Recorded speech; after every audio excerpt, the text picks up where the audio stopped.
We've been dealing with some major cichlid aggression and we're going to have to make some changes today. We're going to start off in my brother Quinn's classroom tanks where he had to make some changes, and then we're going to come back to my basement aquariums where I had to add and remove fish from both my 180 and my 150 gallon tanks within the last week. When you're keeping a lot of cichlids, managing aggression comes with the territory. We're going to talk a little bit more about that today, so let's dive right in. So as mentioned, we're going to start with Quinn, and then we're going to talk about my two tanks here towards the end of the video. Make sure to stick around for that. Quinn, take it away. What's up guys, Quinn here. So as you know, cichlids can be quite aggressive, and it just so happens my favorite types of cichlids are the aggressive ones. There are various ways to reduce aggression in cichlid tanks. We always recommend bigger tank sizes, researching proper tank mates, line of sight breaks, dither fish, rearranging tank decor, avoiding breeding pairs, and lastly, always have a backup plan. We highlighted these methods in a recent video if you want to hear more about how to reduce cichlid aggression. So I added my Firemouth cichlid and 4 silver dollar dither fish to my 110 gallon custom aquarium a while back to join the Jack Dempsey, Convict, and Green Terror already presiding there. The hope was that adding the dither fish in with the Firemouth would reduce aggression, while the larger tank and bigger existing fish would also prevent the Firemouth from doing much damage. The aggression level stayed manageable for the initial acclimation. However, after some time went on and the Firemouth grew, the aggression became a problem. The Jack Dempsey became very colored down, and the Green Terror and Convict became weak and would hide in the tank as the Firemouth owned most of the territory. This is where the backup plan came into play. I decided to move the Firemouth back to the 75 gallon with the other Jack Dempsey and mouth brooding Severum. These three fish were with each other initially and worked well together. The Severum and Jack Dempsey would fight back to the Firemouth and they would hold their own. Sometimes aggression negates aggression. I'm still undecided on the long-term plans of this tank, but so far the three fish have responded well to the new setting and are still looking pretty awesome. Okay, so now that we're back here, let's talk about the fish that I had to add and remove from the 180 and the 150. So starting with the 150 gallon aquarium, you may know from previous videos that I have 5 electric blue acaras in this tank, and when I set this aquarium up 6 months ago, a pair immediately formed and were laying eggs every couple weeks. Because they were constantly in breeding mode, they were stressing out the rest of the tank and they were becoming a little bit too aggressive for my liking. A lot of the cichlids in this tank are on the more peaceful end, like the Geophagus spini or the angelfish that have awesome fins with trailers, and I would really prefer a more peaceful environment for them to grow so that I don't have nipped up fins and just overall a better environment for those cichlids. So this electric blue acara pair have been together for 6 months. They've bred multiple times. I've raised the fry for 22 weeks now, and I feel like time has come to finally separate this pair to reduce aggression. They've had time to do their thing. Yeah, baby! Yeah.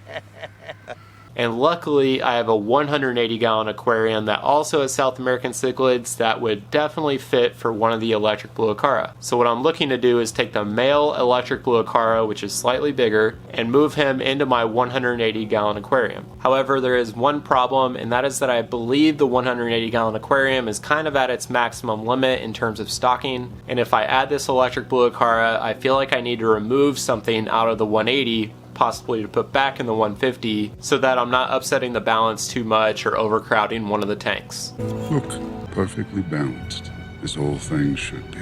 But while doing this, there were a few considerations of which fish I was going to swap with the electric blue acara. Okay, so when it comes to my 150 gallon aquarium, the few major considerations is that A, I would only want peaceful cichlids to go with some of these other fish, and number 2 is that this tank has live plants, whereas the 180 has fake plants. A, I'm not that lucky. 2, we have smoke detectors. So it really rules out any cichlids that I can move into this tank that would eat the live plants and just shred them all up. I'm talking about you, Big Red. So that's the question, is which fish in the 180 fits perfectly in the 150? So in my 180 gallon aquarium, there are a variety of South American cichlids, and one of the pluses about having 2 different South American cichlid tanks is having the flexibility to move fish between tanks. So let's just do a process of elimination of which fish could possibly be moved to the 150. So starting with the big Oscar, that's immediately going to be crossed off the list. Not only is the 150 a foot shorter in length, but the Oscar would probably dominate that tank too much and would definitely uproot and destroy a lot of the live plants. Next is the 4 Severums in this tank, and absolutely none of those could go with live plants. I'd never recommend Severums in a planted aquarium. You might be able to get away with it for a few months, but eventually those plants are going to be shredded up. And similar to the Oscar, I have a big chocolate cichlid, and I don't really want to move a fish of that size into a smaller aquarium. Also a cichlid that doesn't do totally great with live plants. So Bigfoot crossed off the list. And then next is my Bala shark. Again, it's a very active swimmer that needs as much space as possible. It's already over 10 inches in length, and I don't want to put it in a smaller aquarium, so crossed off the list. Next is the black Acara, which I really like in this tank. It's gotten pretty big. I'm keeping this in mind, but probably not for now. So that leaves us with 9 fish left, and they're all earth eaters. So when considering the 7 Geophagus topos in this tank, I really didn't want to move them into the 150. This group has been together for over 4 years now, and I really don't want to break up that group.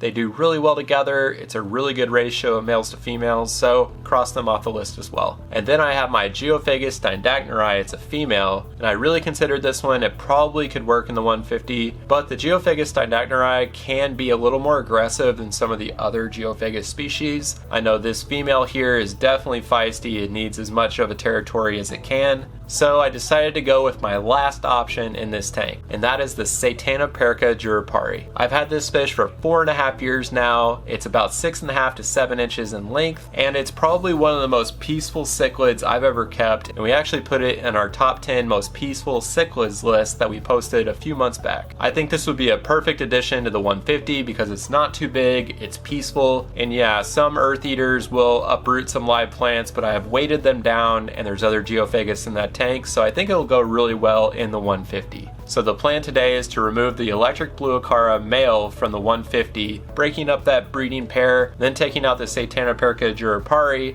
out of the 180 and putting it into the 150. And go back this way, boom, here, click and go that way, boom, that way. I think this is a win-win. I've been thinking about all the scenarios, but I think this is the perfect situation for all the different cichlids. So let's get to the not so fun part, netting out these fish.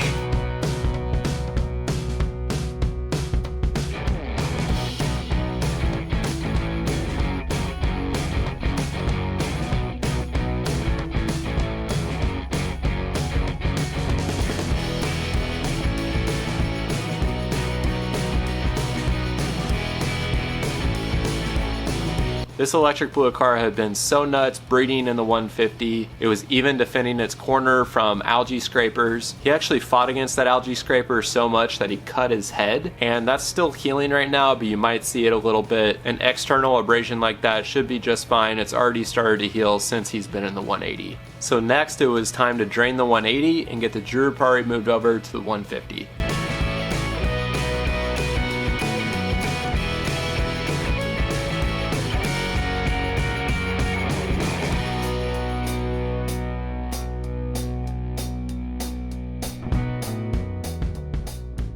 The juripari was a little easier to catch. I took a brief measurement of him and he was right at 6.5 inches in length. As mentioned, he's about 4.5 years old now, so that's kind of around the max length for a juripari. And once I got him into the 150, he immediately seemed to fit in well. One thing that's interesting about the juripari is that they have very noticeable stress bars that come in when they're in breeding mode or if they're ever stressed out. You can see the first few minutes here, the juripari had those stress bars pretty clearly. He also had his dorsal fin flared up as he was just a bit stressed being in a new environment. You can also see how awesome those dorsal fins are on a juripari once they get to this adult stage. It really rivals the Geophagus spiney's dorsal fins, and you can see the big adult spineye flaring up and kind of showing its dominance in the tank. It's totally a showstopper and just a gorgeous fish. Wow. What a beaut! So even though I was dealing with some crazy electric blue Acaras and some aggression that came along with it, I was able to find a good swap with the juripari to make sure both fish had a better environment long term. It's definitely a benefit of having two big South American cichlid tanks is just having the flexibility between the tanks. If If you're ever keeping cichlids, it's very important to have a backup plan, whether it's moving to a different aquarium in your own house or having a friend or local fish store in the hobby that could potentially take a problem fish off your hands if you have no other options. But overall, really happy with the swap I made, and both aquariums have been doing really well over the last week. As mentioned, we did a full video on managing aggression when it comes to cichlids, and we'll leave that down in the description below if you need it. Also, feel free to comment down below if you have any other questions about keeping cichlids and managing their aggression. We'd be happy to try and help. Thanks again for watching, and we'll see you next time.